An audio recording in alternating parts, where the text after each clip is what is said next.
Amen. Amen. Hello. Yan. Hi, kamusta? Good morning to all of you. Mainit, ano? So, dalawang aircon yung nasira right now. So, I apologize kung medyo mainit. Magyabag na lang kayo sa katabi nyo para lumamig, para maging mahangin. I hope and pray na masolve natin kasi yung aircon sa atin medyo luma na, no? Parang nararamdaman ko may magdo-donate na ng aircon eh. Tingin nyo? Walang discern. Sige. Today we're starting a new series. Okay? Ang title po ng series natin ay Crucial Moments. Ang subtitle niya, When Lives and Relationships Can Change Drastically. What's a crucial moment? Let me illustrate this. Kahapon, umalis kami ng wife ko, pumunta kami sa Manila, and na-discover, dami na po pala ang mga, okay? Yan, dumadami na po pala ang mga parking spaces sa Metro Manila. Okay? Ang newest parking space na discover ko ay nasa Nichols lang. Okay? And let me tell you a story kasi nung lumabas nga kami, nung padaan na ako sa C5, malapit na C5, I was thinking, Lidiko ko, kakanan ako papuntang C5. Pero nag-alinlangan ako. So I thought to myself, siguro, at this time, okay naman siguro sa EDSA. So, last minute, dapat kakanan na ako, inisip ko, dumiretso na lang ako. Big mistake. Okay? Paglagpas ko ng toll gate, so there it was, nandun yung parking space. Bagong-bago. Okay? Talagang hindi kayo kumikilos. So, anyway, so pagkatapos ng matagal na panahon na nakastock kami doon, hindi ko alam kung magkano gasolina na ubus namin. Eventually, umandar na nga kami. And nung nandun na kami sa EDSA, I was thinking to myself, kasi pumunta ako sa San Juan, dediretso ba ako hanggang doon sa umabot sa crossing? O isip ko, magta-turn left ako doon sa may Rockwell para ma-shortcut. Turn left sa Rockwell. Okay? And then, pagbaba ko doon sa Mandaluyong, construction to the max. Okay? Sa another parking space na naman, ay ipit na naman kami doon. And supposedly, dapat nandun kami sa San Juan sa in-laws ko ng mga around 9 or 10 a.m. Well, lakpasan ng alas 12 by the time dumating kami doon. So, gutom na kami. But, coming back, sabi ko sa sarili ko, siguro naman, I should have learned my lesson. So, inisip ko, okay, mga alas 2 na kasi noon, pauwi na kami. So, sabi ko sa sarili ko, alas 2, siguro sa EDSA, maluwag-luwag na yan. Pero sa isip ko, hindi. Baka mas maganda sa C5. No? EDSA, C5. EDSA, C5. EDSA! Okay. Pagdating ko sa EDSA, parking space na naman, mga kapatid. So, naipit na naman kami ito. To make the long story short, muntik na kami hindi makarating dito sa San Pedro para sa pagpipreach ni Pastor Regina, sa Upbeat. So, thankfully, praise God, nakarating naman siya, no? Praise the Lord. But just to illustrate to you yung mga crucial moments in our lives, yung minsan talagang kinakailangan mag-decide ka na. You know what I'm saying? Diba? Kailangan mo na mag-decide and yung decision mo matters a lot. Okay? May consequences yung decision mo. Right?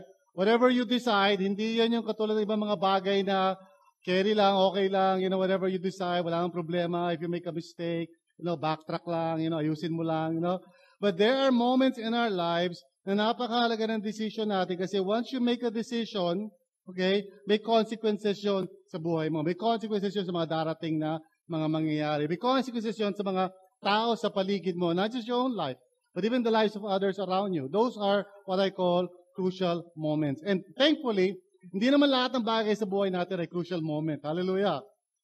Amen. So, ayoko mapraning kayo, di ba? Crucial moment ito. Pupunta ba ako sa CR o hindi? That's not a crucial moment.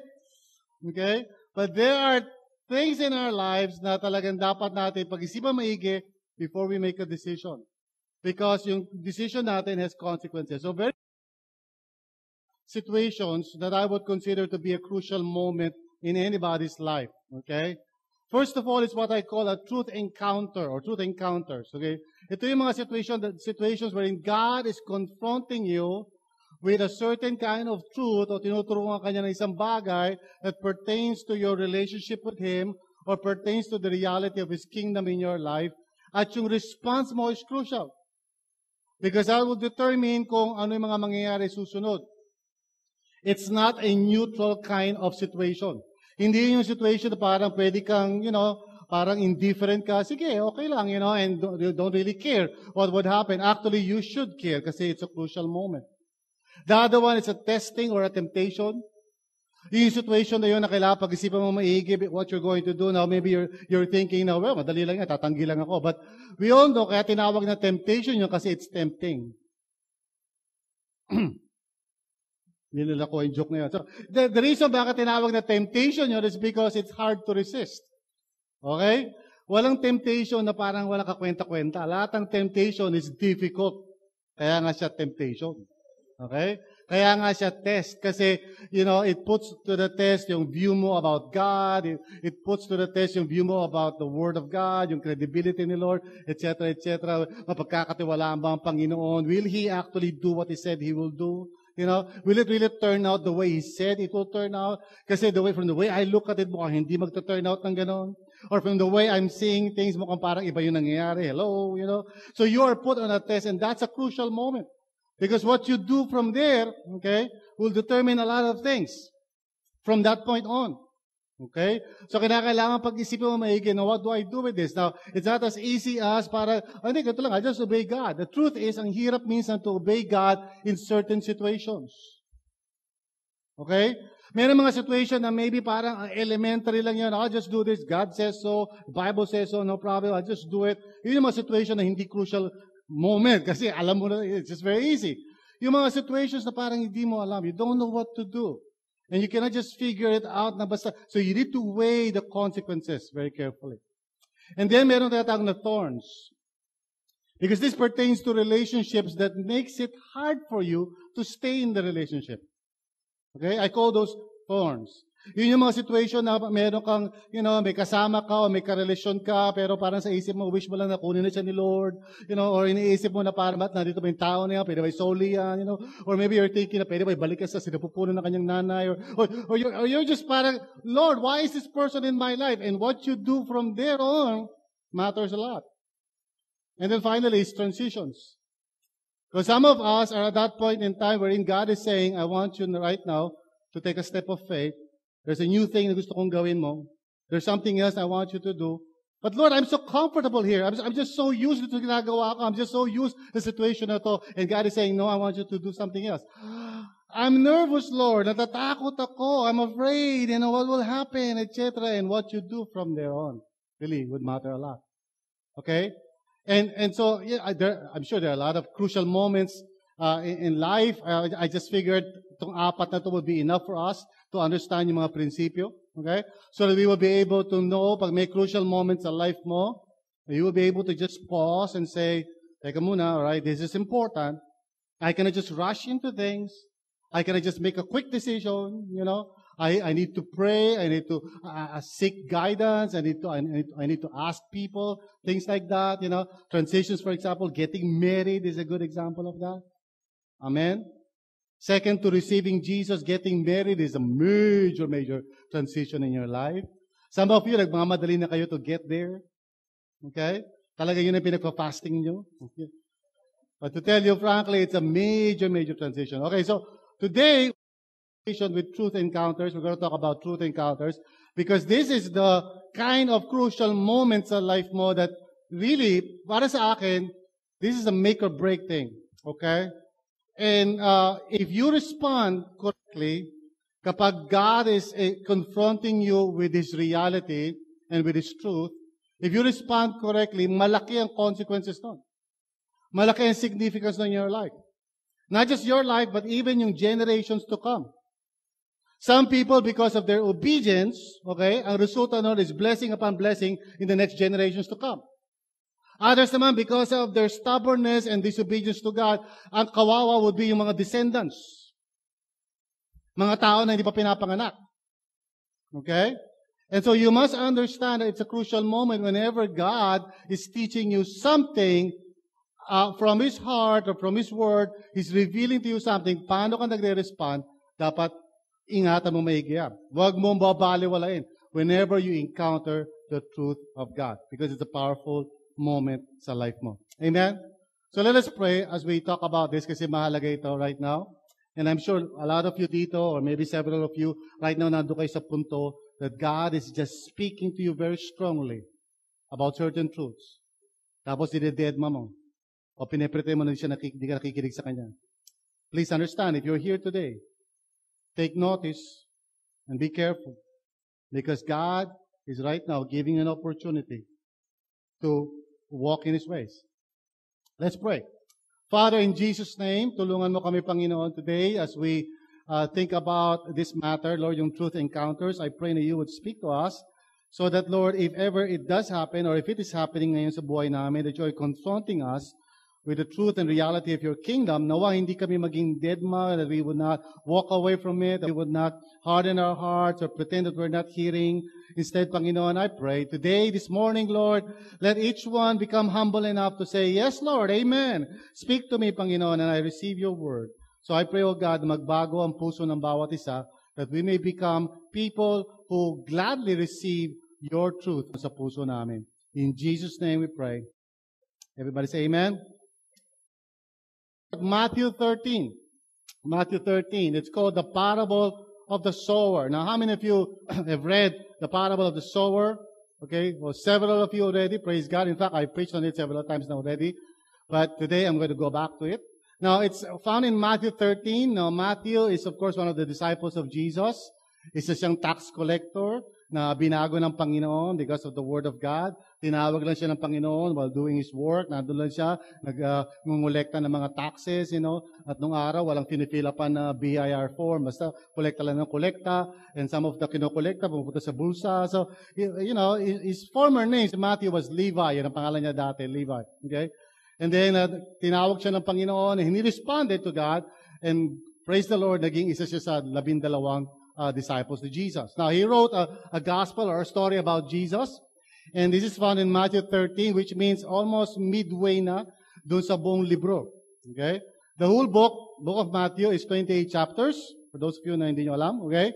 Ngayon, alam nyo na, right? Sabi mo sa katabi ko, alam ko na, 28 chapters, finally. Okay? 28 chapters. And so, nasa gitna na to, which means this is not, what we're about to read is not something na nangyari at the beginning of Jesus' ministry. This is something na nangyari na somewhere in the middle after, teaching and preaching and healing and doing all sorts of things. Iba-iba responses ng mga tao. Some people were really excited. Dito na Messiah, dito na Messiah. Others naman were upset and they were saying, nako, hindi totoo yan. He's a son of Beelzebub or whatever. So there's a different reaction. Some of them, they like Jesus. Some of them, they don't like Jesus. So Matthew 13 is a crucial point kung saan Jesus is going to just confront people with a decision kung paano sila magre-respond, sa mga sinasabi niya about himself, about the good news, etc. So this is Matthew 13. Now, those of you who have read this story, of course, I'm sure, like most people, nakafocus kayo dun sa mismong parable of the sower. In other words, dun sa storya, okay? Now, that's natural kasi the story is a bit intriguing. Like, tinatanong mo sa sarili mo siguro, sino tinutukoy ni Jesus, alright? But as we will read the story right now, makikita ninyo na that's not even the main focus. The main focus is not even the story itself, about the seed falling, ganyan. That's not even the main thing. But the main thing is the application or implication ito dun sa mga tao who up to that point in time were listening to Jesus but had different kinds of responses. So he was basically talking about not the story itself but the significance of it in terms of mga nakikinig. Which includes us today kasi nakikinig din tayo ng Word of God. Amen? And I'm not just saying about, the Bible itself, which is the Word of God. I'm talking about God's messages to you in whatever form or way na nakikipag-usap siya sa iyo because He can speak to you in many different ways. Right? Pwede nasa expressway ka lang, bigla ka makakita ng malaking signage. Where are you going? God. Maybe God is speaking to you, alright? There are many ways that God can get through to you. Minsan nakikinig ka ng radyo, or Spotify, or whatever, and God just speaks to you through a song. God can do all those things. Amen. Alright? So God is not parang waiting for you to open your Bibles and so natetensyonado na siya sa langit para sana buksan niya na yung Bible, sana buksan niya na yung Bible. Paano ko kakausapin tong alagad ko hindi nagbubukas ng Bible? Well, the truth is God can speak to you in many different ways. Now, primarily, it's the Bible. So which means, if God speaks to you in some other way, na naginip ka, you should check the Bible first. Right? Kasi nanaginip ka na para, pinakasalan mo si ganito, pero siya may asawa siya. So sabi naisip mo si Lord, hindi si Lord yun. So check your Bible. So which means the Bible is the final arbiter or deciding factor kung yung naririnig mo ba is from God o hindi. But my point is that God can speak to you in many different ways. Amen? Amen ba? In fact, maybe right now He's speaking to you through your mother, or through your father, or through your brother, or sister, or mga helper mo, Maybe God is speaking to you through somebody, kaklase mo ng high school, sa Facebook. Because God can use all of those things. Now, parable of the sower is not just about the parable of the sower, but rather it has to do with its application or implication sa ating lahat. Okay? So here's what I'm going to do rito sa sermon natin ito. First, we're going to run through the talk up to verse 17 lang. If you check your Bibles, verse 18 onwards actually explains the parable. Amen? Isn't that cool, di ba? So in other words, ito yung mga parable na parang hindi ka na kailangan mag-isip na parang, ano ibig sabihin nun? Grabe, hindi ko maintindihan. This is one parable wherein Jesus says, okay, sit down, you might hurt yourself. Ito yung meaning ng parable. Okay? So in other words, this is one kind of parable na hindi na tayo pinapahirapan ni Jesus. Say hallelujah. Hindi kayo masaya doon? Try reading the other parables. Di ba? Pag binasa mo ibang parable, you're scratching your head, you say, ano raw? So it's hard, right?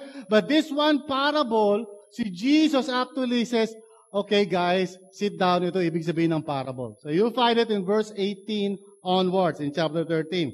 And that's why we're going to stop at verse 17. Amen? So why? You're saying, ba't tumigil tayo to verse 17? Well, kasi you can just read it for yourself.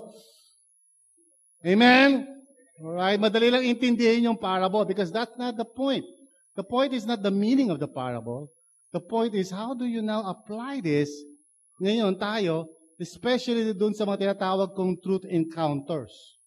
Meaning, God confronts you. Now listen carefully. Now some of you, right now, nangyayari ito sa buhay nyo. At this very moment as I speak, merong ilan sa inyo dito, hindi kayo pinapatulog ni Lord. God has been confronting you with something. You read it in the Bible, you watch it on TV, everywhere you go, parang God is speaking to you. There's only one thing He's saying. And dine-dead mo, parang sinabi mo, Satan, go away, Actually, si Lord yun, He's speaking to you. But some of you are like that right now. Or maybe some of you, naalala nyo to, it happened to you a long time ago. Hindi mo pinansin. God was confronting you. God was teaching you something. Maybe nasa isang service ka, nasa seminar ka, and talagang tagus-tagus sa buto mo yung sinasabi ng isang preacher o teacher, talagang di ka matahimik, feeling mo ikaw lang kinakausap ng preacher, alam mo, galit ka sa preacher, di ba, parang pinatatamaan ako dito. But actually, hindi ka ba pinatatamaan? God is just speaking to you. Amen? Alright. So when you're in that truth encounter, this parable is actually very relevant sa you right now. Amen?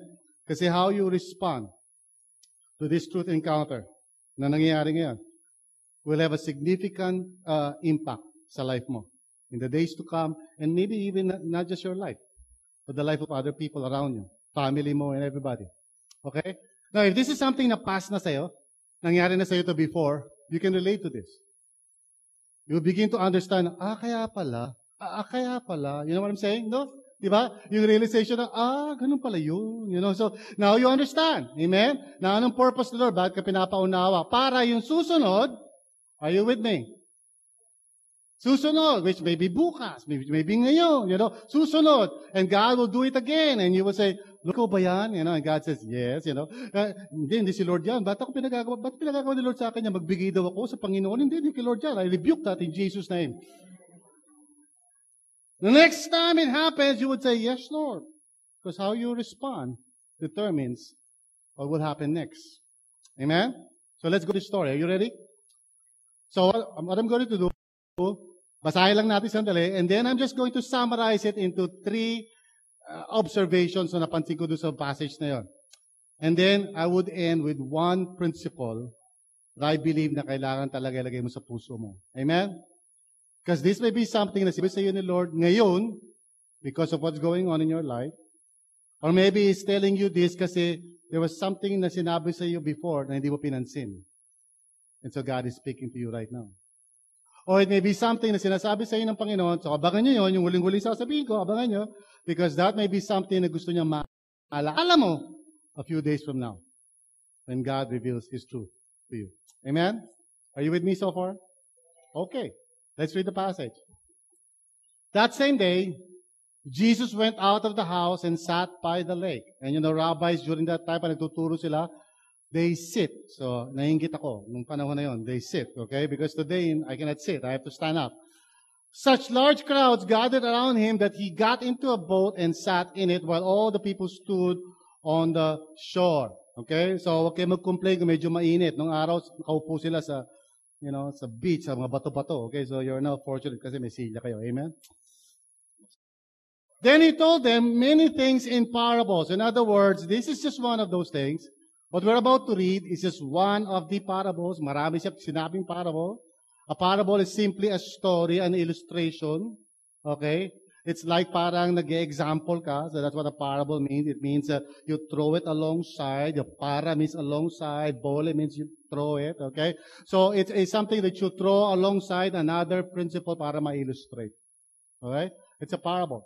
So saying, sabi niya, a farmer went out to sow his seed, and as he was scattering the seed, some fell along the path, and the birds came and ate it up. Now, you've read this, right? And I'm sure you know what it means. Do you? Really? Well, if you read verse 18, pinapaliwalag ni Jesus ko nito. Sabi niya, yung seed daw is the Word of God. Okay? And a farmer, of course, assumes it's God or somebody he uses, okay, to put the seed of the Word of God in people's hearts. So, ang first example niya, dito, mayroong mga seed na nalalaglag daw as he was scattering it. Some fell along the path, yung pilapil, or in other words, yung pinaglalakaran ng mga farmers na over time nagiging matigas. So, ito yung part ng mga taniman na usually lagi dinadaanan ng mga tao, and after a while, after so many years, nagiging bato na yung matigas. So, some seed fell along the path, and sabi niya, birds came and ate it up. Siyempre, obviously, naka-expose, right? And Jesus explained this, saying, basically, na mayroong mga tao who hear the Word of God, pero sobrang tigas ng kanilang puso. And so, imbis na yung Word of God ay magpe-penetrate sa heart nila, nangyayari, walang epekto sa kanila. And it never changes them, it never affects them anything. Instead, si Satan, parang birds, come and eat it up. In other words, nasasayang lang talaga lahat. Do you know anybody like this? Sabi mo sa katabi mo, may kilala ka bang ganyan? Sagutin mo, ako may kilala akong ganyan. Ikaw yata yun. Sabi mo ganyan. There are some of us here na kahit ilang beses ka nang kausapin ng Panginoon, mas matigas ka pa sa hollow blocks. And so Jesus tells this parable that there are some people, now, during the time of Jesus, this is a shocking truth. Because ang alam ng mga Hudyo, pag sinabi mong Word of God, wala kang choice kung talagang sasagupahin ka ng Word of God. Sasagasaan ka niyan, because it is the Word of God. But Jesus was saying that during this time, itong period na to, people can actually reject the Word of God. Sa panahon natin ngayon. But there will come a time na hindi mo na magagawa yan. Okay? Right now is grace period. Pag nakarinig ka ng teaching ni Lord, pwede mo sabihin, wala yan, hindi totoo yan. You can walk away from it. Okay? And you might think that you're getting away with it. Right? But someday, one day, the Lord will hold you accountable for rejecting His Word. Now, I remember a long time ago, nung hindi pa ako Christian, there were many attempts by many different people to try to get the Word of God into my heart. Sari-sari yan. May mga nag-i-invite sa akin sa Bible study, may nag-share sa akin. So, lahat sila medyo dire-reject ko. Nag-uumpisa pa lang sila, pinapahiya ko na sila. Dahil pilosopo ako, unong araw. Okay? When I was in college at UST, okay, may mga kaklase ako na born again, and they would always share the Word of God. Tinatawanan ko sila. Sabi ko sa kanila, wala kayong alam. And I remember my mom, siya yung unang-una nakakilala kay Lord. Iniimbita niya yung mga sisters niya in Christ. sa bahay namin, tapos magba-Bible study sila, kakanta sila ng Father Abraham, his many children, you know. Inis ako noon. Okay, this is the day, we will rejoice. Sabi ko, ang baduy nito mga taong ito. And they always wanted to reach out to me, and each time I just rejected it. Now, praise be to God, it did not happen forever because there was a time in the year 1992. Am I correct? 82. 1982. Sorry, I was 22 years old. Nabuko na edad ko. I was 22 years old, and I stopped rejecting God, and I said, Jesus, come into my life. Praise be to God. Amen? But for all those years, 22 years old ako, bago ako nagising. Now, some of you dito, magte-32 na kayo, magpo-42 na iba sa inyo, magsi-62 na. You're still rejecting God. And so, my advice or counsel to you is, weigh carefully how you're responding. Kasi sinasabi ng Panginoon sa atin, you know, that the seed of the Word of God has the power to change our lives. Pero kung matigas ang heart mo, it would not penetrate. Some fell on rocky places where it did not have much soil. It sprang up quickly because the soil was shallow.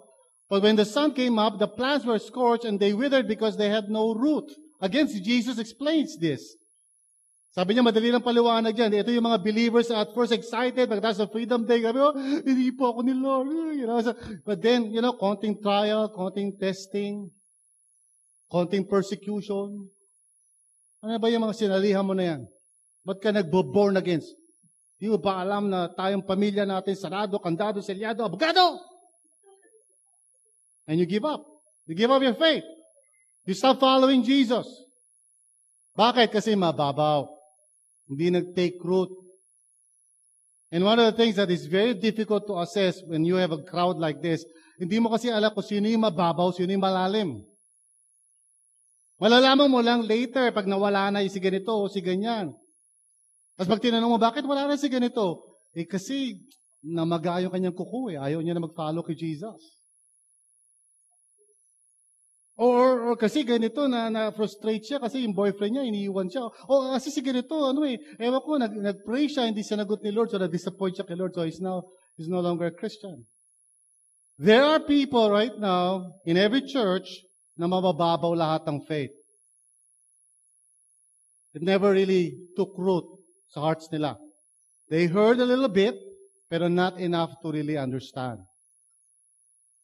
One time nga, may meeting yung ilang grupo dito and they were analyzing, some of the members of the church, bakit ito, bakit ganyan. And soon they discovered it's because many of them did not really fully understand the gospel. Let me ask you right now, how deep is your understanding of the gospel? Kasi yun na magdedetermine whether ikaw ay tatagal o hindi. Because Jesus never said, come to me, and all you'll have is just some great time. Meron kasi mga preachers sa TV na laging sinasabi nila na if you're a Christian, everything will just be okay. You will always be blessed. Everything will just be fine. Well, the truth is, hindi ganun. If you're a Christian, sometimes you get persecuted. If you're a follower of Christ and you're serious about it, minsan hindi ka na po-promote.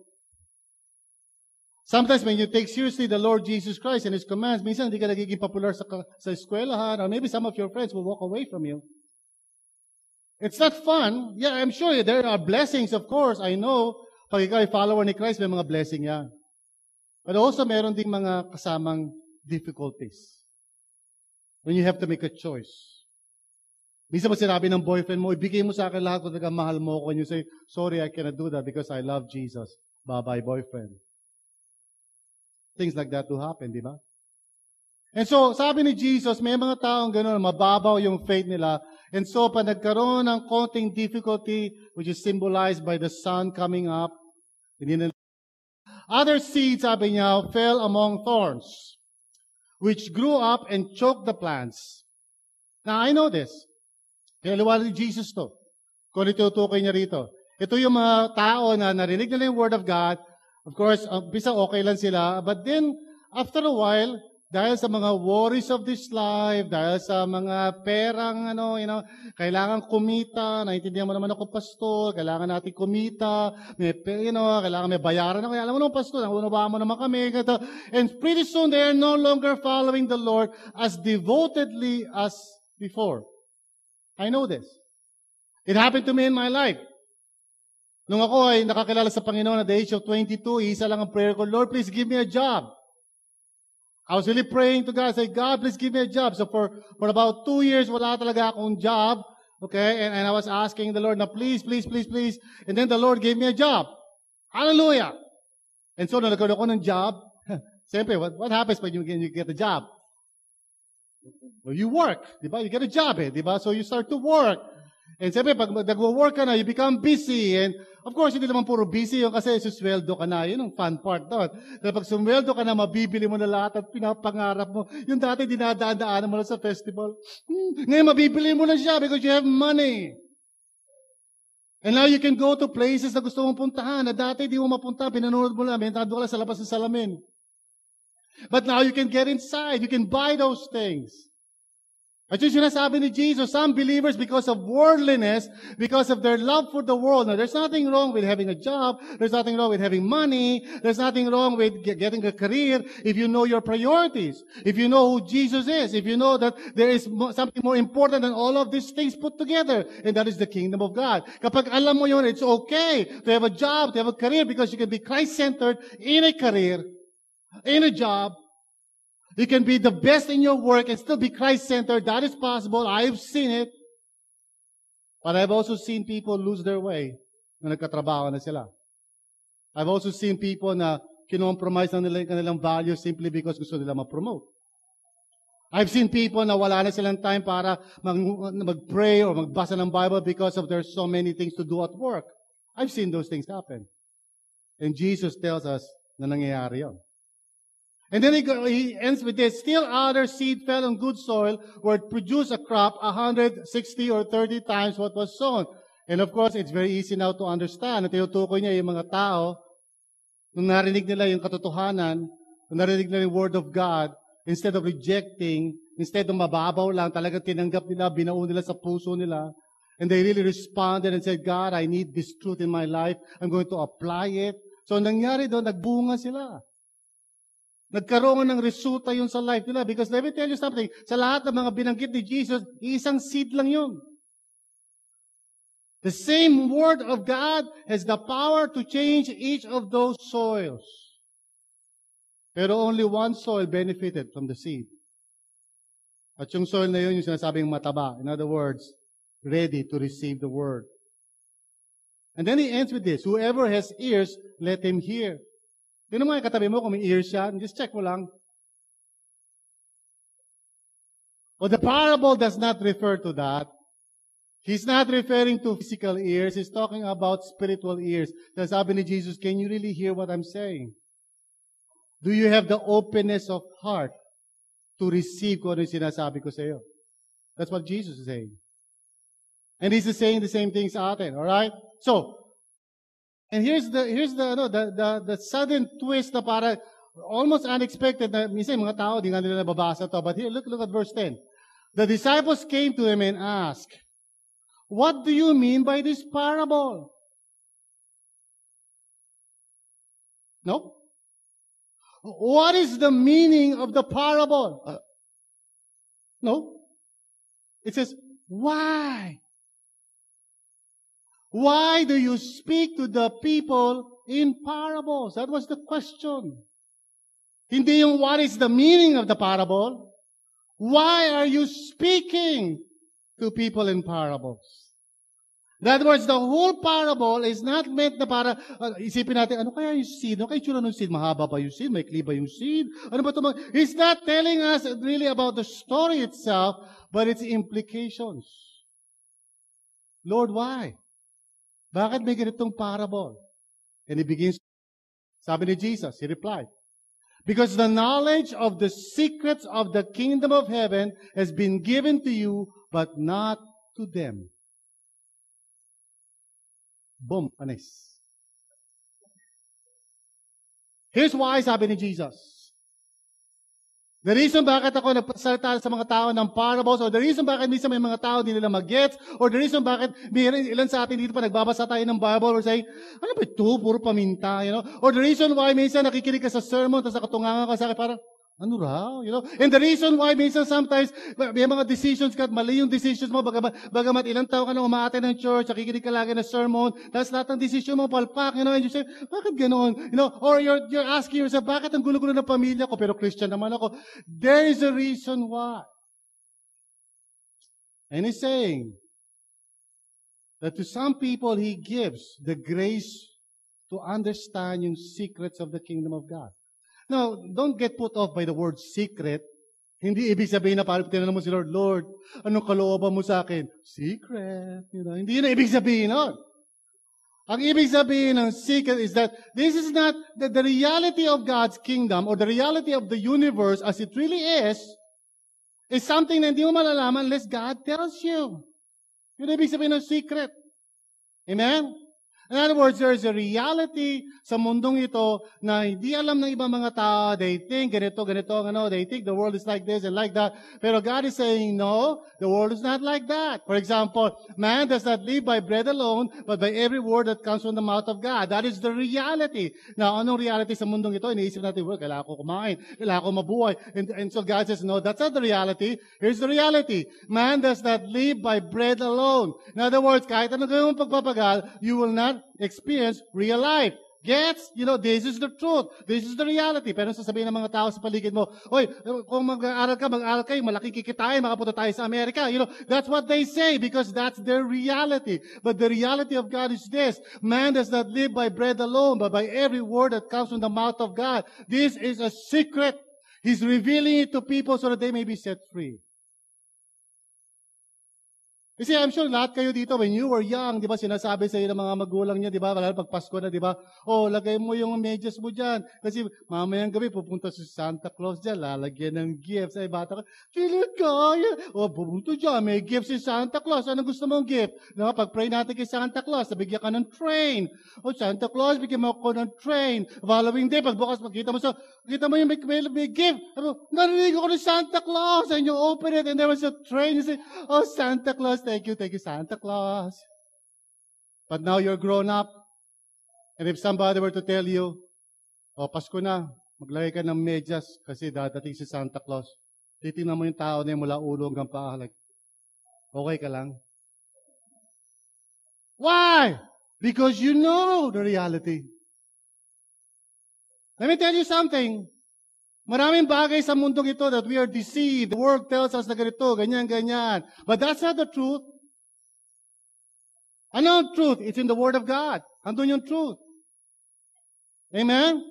So, binibigay sa atin yun. Binibigay sa atin yung katotohanan, yung knowledge, so that we may know it. Pero to others, not.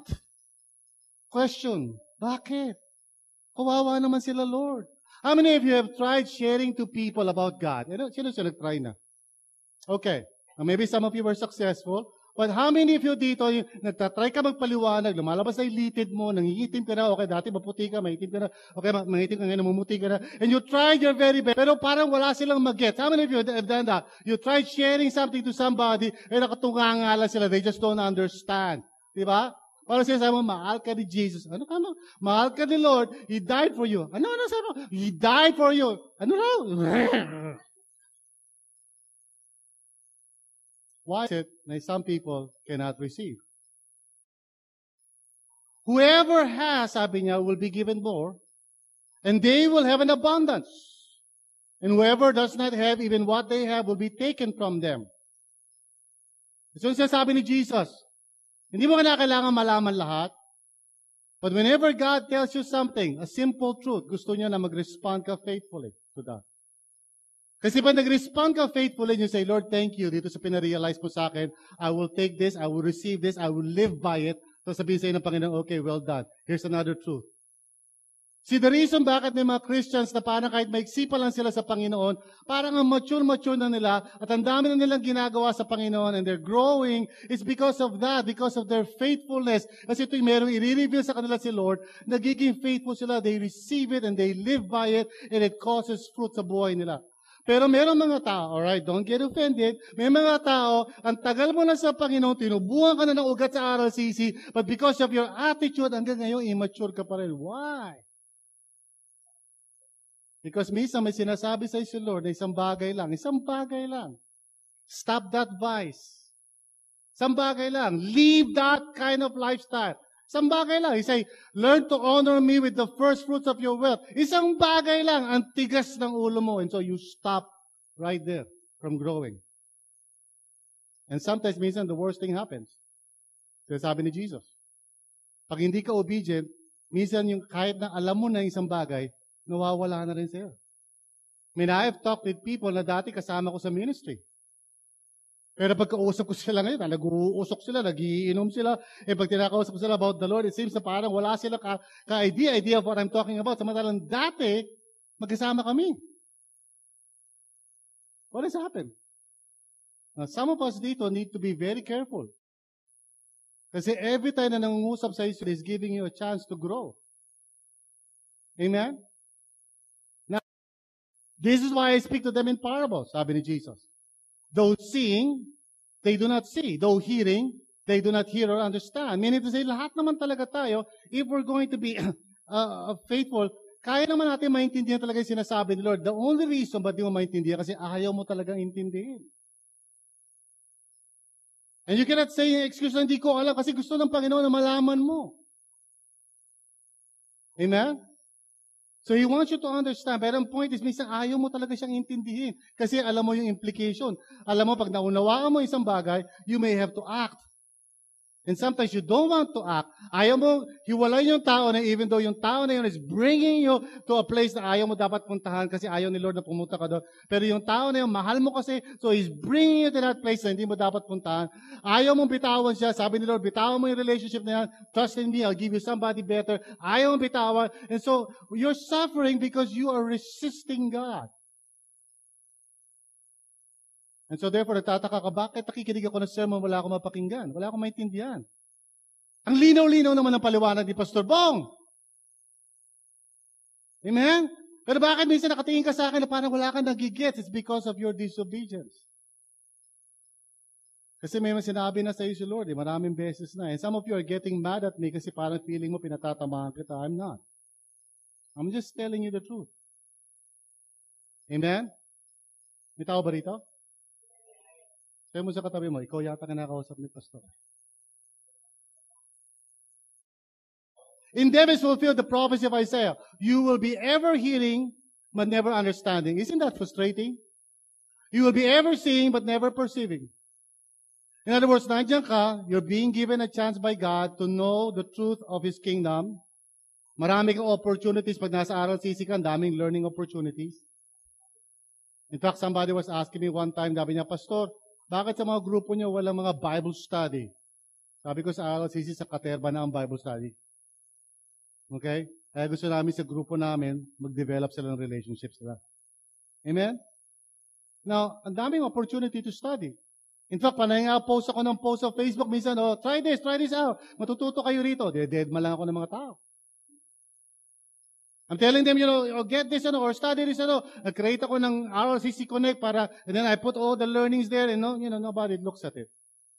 You see, learning is available for everybody. Amen. Kaya lang, it's so frustrating kapag binibigay na sa'yo lahat ni Lord yung a chance na matuto ka. And here you're saying, wala akong time busy ako, darating din tayo dyan. Saka na lang. Isaiah says, for these people's heart has become callous, they hardly hear with their ears, and they have closed their eyes. In other words, ito na yung nangyayari sa maraming mga tao. Ito yung paliwanag why minsan, ang dating sa mga tao, parang parable, parang talinhaga. When in fact, pag binasa mo actually yung parable of the sower, it's so easy to understand. Hello? Amen? Di ba pag binasa mo, kahit di nga ipaliwanag ni Jesus, maintindihan mo na agad Hindi ka na kailangan pumunta pa sa isang matarik na lugar sa bundok ng Mount Mayon na sabihin mo, Lord, ano ibig sabihin ng parable of the sower? It's actually very easy to understand. Ayaw mo lang siyang intindihin. Are you listening? Otherwise, they might see with their eyes, hear with their ears, understand with their hearts, and turn. And I would heal them. So sabi ni Isaiah, and Jesus was quoting Isaiah, sinasabi niya na, look, yung sinabi ni Isaiah is true even now. It's always true kahit na ngayon. Dapat sana may heal tayo sa maraming bagay na nagiging cause ng ating dysfunctionalism. You see, ang salvation, listen carefully, lahat kayo dito, lahat tayo, pati ako. Ang salvation is not just parang free ticket para huwag ka pumunta sa hell. Salvation is delivering you from everything that makes you less human and less than what God wants you to be. That's why ang imagery ng salvation is always healing. Because God wants to heal us. Bakit? Ang dami natin sakit eh. Hindi lang physical na sakit. I'm talking about yung sakit na mental and emotional, you know? Pag sinabi mo sa isang tao na ganito, uy, hindi niya, tapos may kutin, tampo na siya. May sakit sa utak. Lahat ng tao may sabit. That's why we need salvation. Amen? Sabi mo sa katabi mo, lahat ng tao daw may sabit. Ikaw, may sabit ka, sabi mo. Lahat tayo may topak. Sabi mo sa kabilang naman, kabilang side, lahat ng tao may topak. Ako, alam ko yung topak mo. Sabi mo. Wala tayo. Listen now. Listen carefully now. This is important. Kung di tayo tutulungan ng Panginoon, yung katopakan natin will lead to disaster. Amen? And God is so good, so merciful. Kaya niya ibinibigay sa atin yung Word of God that we may be healed. Para ma-set free tayo sa katupakan natin. Kasi sari-sari mga bagay tumutulo sa atin. Mga mikrobyo at sari-sari mga kalawang nagtutulo dyan sa labas ng iyong pagkatao. And without the healing grace of God's Word, you will not become the kind of person God meant you to be. Or means you to be. Amen? Jesus, but blessed are your eyes because they see, and your ears because they hear. Now, ano ibig sabihin ni Jesus doon? Sabi niya sa mga disciples niya, don't ever underestimate this. In other words, kung nakakaunawa ka ngayon, please take that very seriously kasi it's God's grace sa buhay mo. If as I speak today, habang nagsasalita ako, nagigets mo, talaga parang, grabe, ang linaw ah. Talagang, pati si Pastor Bo, tinitingnan ako talaga yung turo nito. If you can understand it, I want you to understand, you're blessed. Because some of you dito, while I speak, some people dito parang, they cannot even understand. So blessed are you if you can understand. For truly I tell you, many prophets and righteous people long to see what you see, but did not see it. And to hear what you hear, but did not hear it. Always be grateful. Never be indifferent o parang pag nasa church ka, alam nyo, some of you, pupunta kayo sa church, you're not even ready or prepared to listen. Now, not all of you, some of you are. Kasi nakikita ko, dating nyo, labas yung notebook nyo, you're listening. Pero yung iba talagang, parang, sige, mag-preach ka, tingnan ko kung maalala ko lahat yan. Some people, when they come to church, they're not ready to grow. Some of you come to church with an attitude na parang, okay, alam ko na yan, tukol niya kay Jesus. Sige na, tapusin na natin yan. Tagal naman. You know? And you're wondering why is it, sa tagal-tagal mo sa Christian life, bonsai ka pa rin. Spiritually speaking, lahat na ng mga tao sa paligid mo, nag-grow, nagiging leader, nagiging servant, ikaw naman parang, Tapos konting problema, stumble na ako, you know. Konting naman, saktan ka lang ng konti, ayoko na mag-church, you know. And you're wondering, why? Some people, they persevere. Some people are battle ready to serve God. Some people are just so devoted to the Lord. Samantalang ikaw parang, ako, bless mo ako. Hanggang ngayon, bonsai ka pa rin. Bonsai.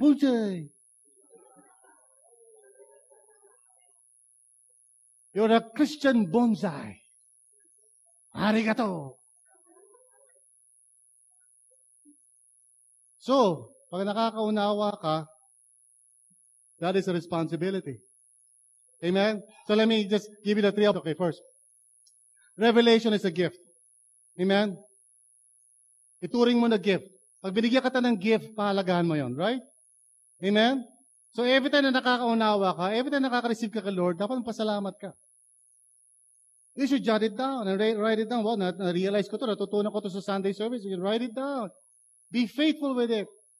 Hindi yung write it down in a piece of paper, then throw the piece of paper, you know. Write it down somewhere where you can go back and read it and meditate on it again and again. Be faithful. Comprehension is a process. Ano ibig sabihin nun? Because God will give you understanding pag faithful ka, and then He will add more knowledge to you over time. Habang nagiging yung open ka kay Lord, lagi niyang dadagdagan yung mga knowledge mo about God, and you will become more and more wiser, you know. And then magtataka sa mga tao sa paligid mo, bakit gano'n ko dumiskarte? Parang yung decisions mo laging on target. Bakit ako yung mga decisions ko palpak? It's because the person who obeys God and lets God's word sink in deeply, sila yung binibigyan ni Lord ng wisdom. Amen? Na mga kababaihan, pag may naliligaw sa inyo, tingnan nyo yung mga decisions na diskarte nila. Pagpalpak yung mga diskarte nila, it just shows you na yung sino man yung kinaiinlaban mo na yun, disaster yun. Ganon din naman sa mga lalaki, huwag lang kayo matuwa sa mga babae na maganda. Look for women who are deep into God's Word. At sigurado ko, pag yan ang pangasawa mo, hindi ka yan bubulwa yan.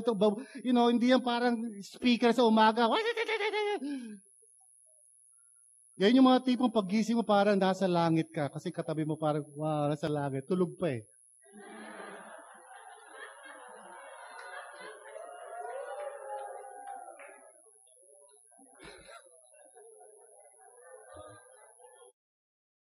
Transformation is a fruit. Okay, so, you know, stop complaining. Stop saying na parang, bakit si ganito, hindi pa rin nag-grow? Ba't si ganyan, hindi pa nag-grow? Simple lang ang sagot doon. It's because yung mga tinuturo sa kanya ng Panginoon, hindi siya faithful. Yun ang reason bakit hindi siya nag-grow. Kaya ka immature ngayon is because of the way you respond to the truth encounters in you. Ito yung uuwi ninyo. Your response to truth determines your fruit. Your response to truth determines your fruit. Amen?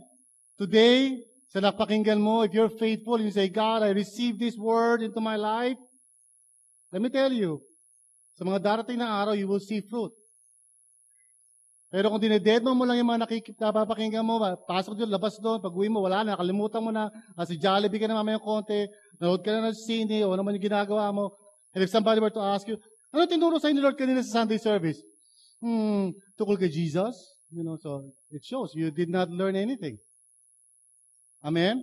So today, God is giving you again an opportunity to be blessed by His Word.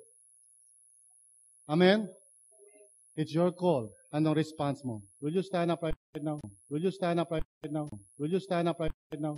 Will you stand up right now? Will you stand up right now? Will you stand up right now?